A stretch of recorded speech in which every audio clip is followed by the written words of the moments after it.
Okay po mga ka-trigger, welcome po muli dito sa ating munting YouTube channel at ito ang inyong Pinoy Firearms Instructor na Gunsmith din naman.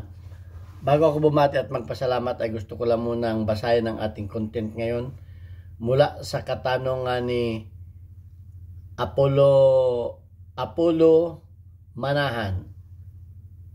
Ang sabi niya ay, Boss, gaano po ba kalakas ang Magnum 22? As lang po sana. Okay. So, tingnan natin ang Magnum. Ang tinatanong niya ay Magnum 22. Kasi ito yung Magnum 22. Wala kaming bala dito na Magnum 22. Meron kaming LR. Ito yung LR namin. At meron kaming Magnum Hornet. 22 Hornet. Ito yung mas malaki kumpara dito, bottleneck. So mas malakas may mas malakas pan 22. Okay, so ito ay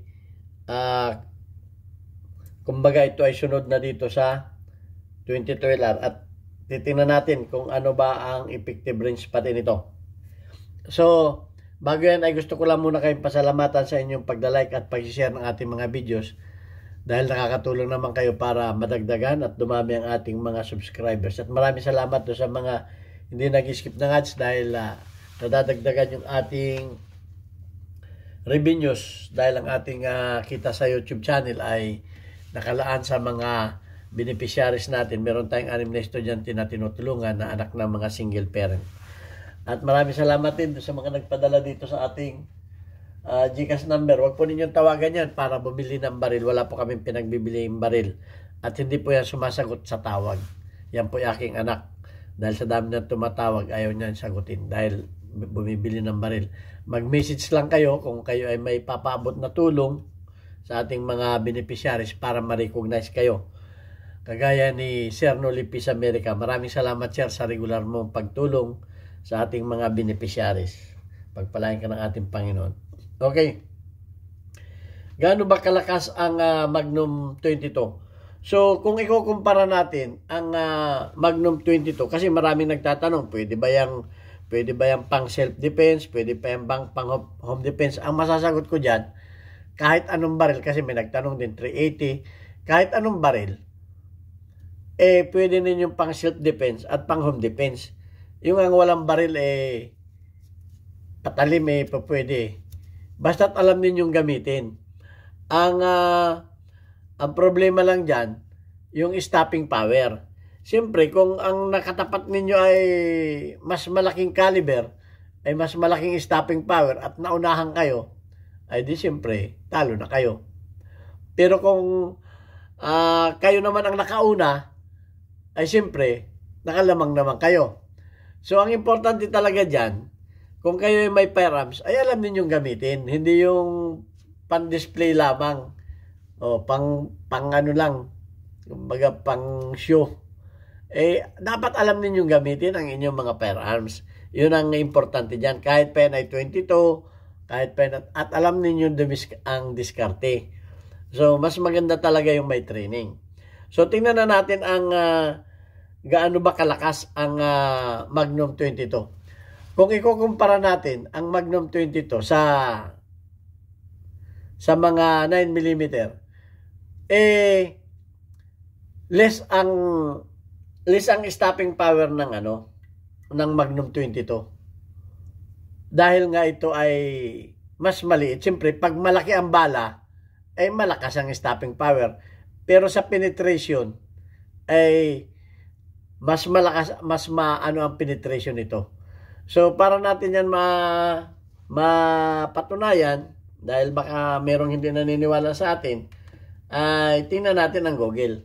At kung hindi naman kayo naniniwala dito sa Google, ay wag na ninyong panoorin dahil useless.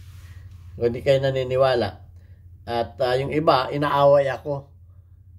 Binasa ko lang yan. Wag akong awayan ninyo, ireklamo ninyo itong Google. Dahil dyan tayo kumukuha ng dito tayo kumukuha ng reference. Okay, ang sabi nga dito is the Magnum 22 is significantly more powerful. Mas malakas naman ito sa 22 LR. Generating higher velocity often umaabot ito ng 2,000 feet per second. O baka na naman may kumontradan, yun ay sa rifle. Sa rifle yun. Pero sa mga pistol, sa mga pistol ay ito'y umaabot lamang ng mga 1,005. Okay.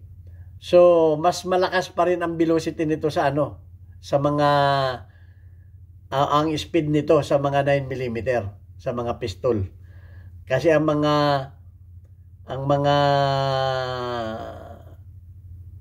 9mm ay nasa mga 1,005 din, pero 1,200. Ganun. Halos nagkakaparehas na.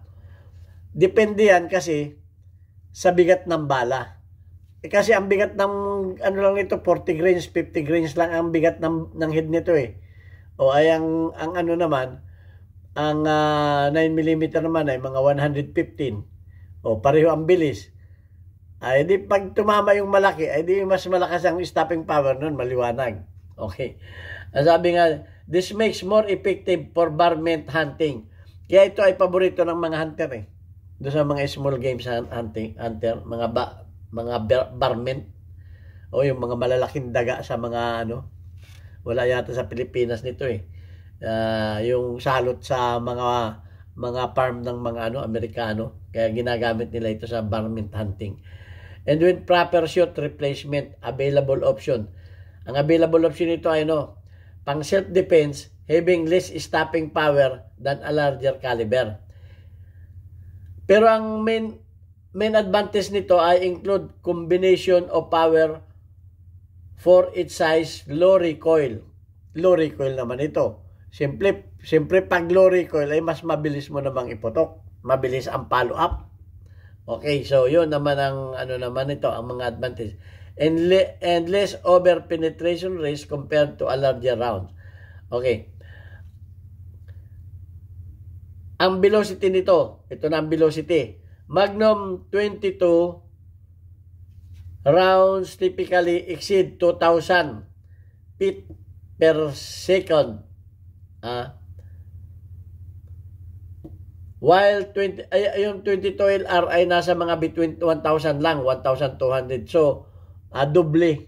Kung ikumpara natin ito sa mga LR, doble ang velocity na to sa mga LR. Kasi ang LR nasa mga 1,000, 1,200. Ito naman nasa 2,000. For example, 40 grains, 22 Magnum round can achieve ang nito ay 2,000 to 1,800. Okay, sa mga 40 grains. Ang energy, this higher velocity translate to significantly more muscle energy open above 300 foot-pounds. O, malakas din, 300 foot-pounds. Feet per pounds. Okay, feet per pounds ha. A 40 grains Magnum 22 Magnum round can produce around 324 feet pounds of energy. So, hindi mo rin ito matatawaran ha. Ang penetration naman ito ay it shows greater penetration. Greater penetration ito kumpara sa mga 22 LR with some loads achieving penetration depth. May kukumpara mo naman ang penetration nito sa mga 38 special loads in ballistic gel. Kasi tinesting nila ito sa ballistic gel. Alam niyo yung ballistic gel? Yung parang gel na makikita mo ko yung penetration doon. So yun. May kukumpara mo naman sa mga 38 special. Ang recoil ay less. It has very low recoil which allow for better accuracy and safer flows of shots compared to some larger caliber. Ayun nga. Mahina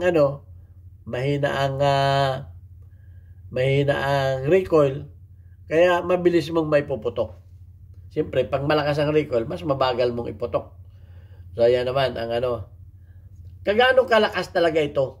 Ang sabi nila, the most common modern 22 WMR loading using 40 grains, 2.6 grains bullet, the combination of more power and higher sustained pressure gives 1,875 feet per second. Okay? So, ito ay sa rifle. Sa rifle yon. Sa mga pistol ay nasa 1,500 feet per second. Yun ay nasa mga, yun nga, sa mga handgun. Sa mga handgun ay 1,500 feet per second. So, malakas din yan. Parang ano na rin, parang hindi naglalayo. Mas malakas pa nga sa ano sa mga 9mm kasi ang 9mm ay nasa mga 1,000, 1,200. Depende yan sa bigat ng bala. Pag magana ang bala, 115 grains, umabot din ng 1,005. So, wag kayong mag-aano sa ano, wag kayong magi-stick diyan sa ano pagdating sa feet per second kasi depende yan. Pag bigat ng bala, pagbagal. Ito, magaan ang bala nito, 40 grains lang. Kaya, mabilis. Okay, so yan ang ano niyan. Nakakamatay ba ito? Tatanong naman ninyo, nakakamatay po ba yan? Siyempre, kakamatay yan. Sabi, yes, it can kill. How quickly can effective stop threats? Okay, kagano ay ka-effective? Yung trauma nito, from a small round, does too much issue damage larger. Hindi masyadong damage larger, pero may malaki na ang trauma. You can always count on a changing an attacker mind once they have been shot. Okay. Kasi, yung attacker, pag tinamaan yan, sira na ang diskarte niyan. It's either na umatras na yan, rumitreat na yan. Kaya pag ako ay nagtuturo, ang turo ko ay double tap sa chest, tapos sa ulo. Inuuna ko ang chest. Bakit kanyo? Ay, mahirap tamaan ang ulo Lalo na kung yan ay nasa mga 20 meters na yan. Chest agad. Ngayon, sumusugod yan Lumalapit. Di pag malapit na sa kamuuluhin. Okay? So, chest, ang pang finish ay ulo. Kasi, pag ikaw ay pumutok at hindi mo tinamaan, ikaw ang masisira ang diskarte Kinakailangan kahit ako sa competition, pag yung unang putok ko miss, sira na. Asahan nyo, sira na lahat yan. Pahuli. Kinakailangan yung unang putok mo, tumama ka. Huwag kang magsayang ng bala. Yun ay sa akin Yun ay lagi kong tinuturo. Double tap sa chest, madaling patamaan. Kasi ang chest, pag tumaas, ay dito. Alam naman nyo, pag bumaba, ay tama pa rin. Ay ang ulo, pag tumaas, ay daplis. Pag kunting kumaliwa, daplis. Ay yung daplis ay no counted yun. Chest agad, ang una kong turo. Double tap, chest, body, head. Ang turo ko dyan. Body, head. Yan. Chest agad. So, hindi ko naman sinasaklaw kung ano ang style ninyo. Style ninyo yun Style ko ito. Kasi alam ko may mambabas dyan. Sabihin, ulo agad. Ulo agad. Kung sharpshooter ka, siyempre, pagbilisan ng putok. Minsan yan, wala na gaanong tinginan sa ano yan Wala na gaanong tinginan sa sight yan Basta't ang aim ko dyan ay yung makamano ka. Iba yung nakamano ka nakauna ka. Pero pag ikaw ang naunahan, wala na, sira na ang diskarte mo. Pero pag ikaw ang nakauna, tumama ka ng una, sira ang diskarte nung tinamaan mo. Pero pag pumuto ka, hindi ka tumama, sira ang diskarte mo ngayon. Hindi ka tumama, kakabaka ka ngayon. Dapat, unang putok mo, tama agad, double tap, body, chest, tapos head. Yan mo pinisin. Yun ay sa akin. Kung ano man yung style ninyo yun. Hindi natin pwedeng pagdebatihan yan. Basta't yun ang stand ko dyan. Okay, so, yan ang ano, dapat nga, you can't always count on changing an attacker's mind once they have been shot. Oh, basta tinamaan yung attacker, yung ano niya, sira ng diskarte niyan. Yan din ang sabi dito eh. Pero talagang ito yung makakamatay. So, yan ang ano, ang sabi naman dito ay, totoo naman na least powerful ito sa 9mm. Pero ito yung makaka-stop din ng threat. Depende yan sa inyong, kung saan ninyo pinatamaan. Okay, kung hindi, kaya mas importante talaga yung marunong ka. Alam mo kung saan mo papatamaan ka kaagad yung ano. Eh, siyempre, pag mahina yung iyong caliber, kailangan tumama ka kaagad, at least sa dibdib. Okay, so,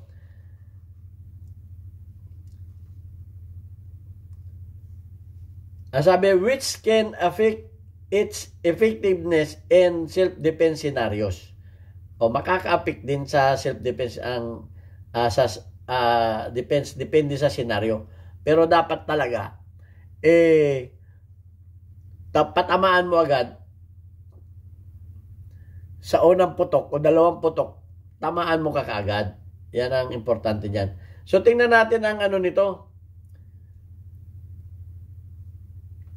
Kung hanggang saan ang effectiveness nito. Ano ang best na amo? Kasi may magtatanong naman, sir, ano ang the best na amo ng ng 22 Magnum? Ang suggestion dito ay CCI Maxi 40 CCI Maxi Mag 40 grains CP HP. Okay, CCI Maxi Mag 40 grains. Yun ang sabi. Yun ang dito. Suggestion dito. Best ammo. This load does it all. Pag ibig sabihin ng does it all, maganda sa penetration, maganda sa stopping power, maganda sa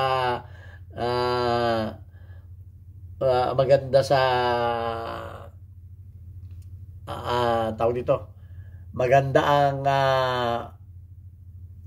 ibig sabihin maganda sa long distance. Okay, maganda sa long distance.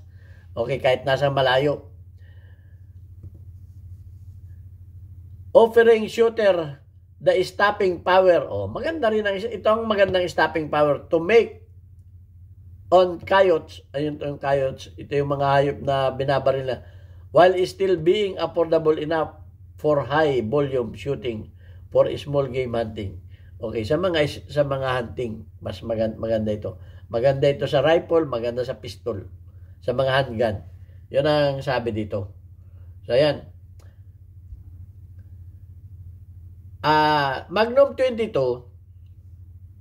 ay more powerful option than the standard 22 LR. Okay.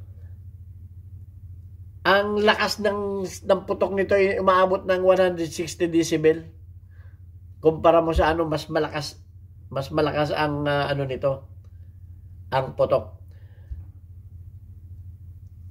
22 Magnum automatic is reliable enough and more than accurate.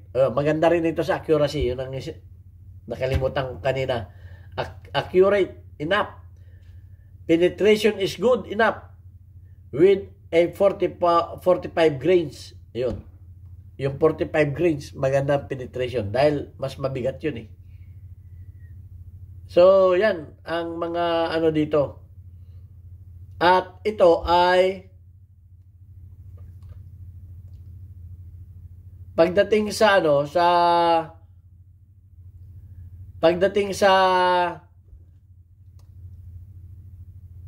effectiveness. Ang effective nito ay nasa 120 yards hanggang 150 yards ang effective range nito. Pero ito ay sa 1 mile, ito ay dangerous sa 1 mile. Ibig sabihin, sa 150 yards, kayang-kaya mo pang patamaan yung iyong target. kayang-kaya mo pa at talagang kumbaga effective pa sa 150 yards, 120 to 150 yards. So yan ang mga ano nito. Kaya suma total, ang masasabi ko malakas ito.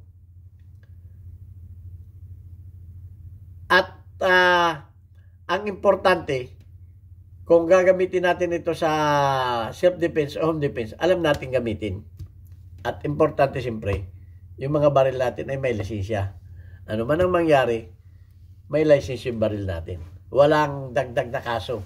Baka magpatong-patong kasi yung kaso pag walang license. Yun ang importante. So, ayan. At yun lang masasabi ko dito. At kung meron kayong alam na mga maidadagdag sa ating topic ngayon, na idagdag ninyo. Pero yung mga binasa ko dito, ay wag akong awayin ninyo. Dahil binasa ko lang yan dyan. Okay? Kasi may nang-aaway dyan. Hindi ko na binasa ko lang naman yan dyan eh. Yun din ang Yun lamang ang masasabi ko. Kung hindi kayo conforme sa Google, ay wala akong magagawa sa inyo. Okay, at ano lang natin yung ating mga... At may mga napanood rin akong nito testing. Parang yung tinitesting nila sa mga melon, parang parang M16 din ang ang sabog ng mga tinatamaan nila. Kasi nanonood din ako ng mga video yung mga nagtitesting. Malakas din. Kinukumpara nito sila sa 5.56 sa mga 223. Malakas din ang nito, kinukumpare nila. So ang importante lang talaga dito ay kung tatama ka ba. Yun ang mahalaga.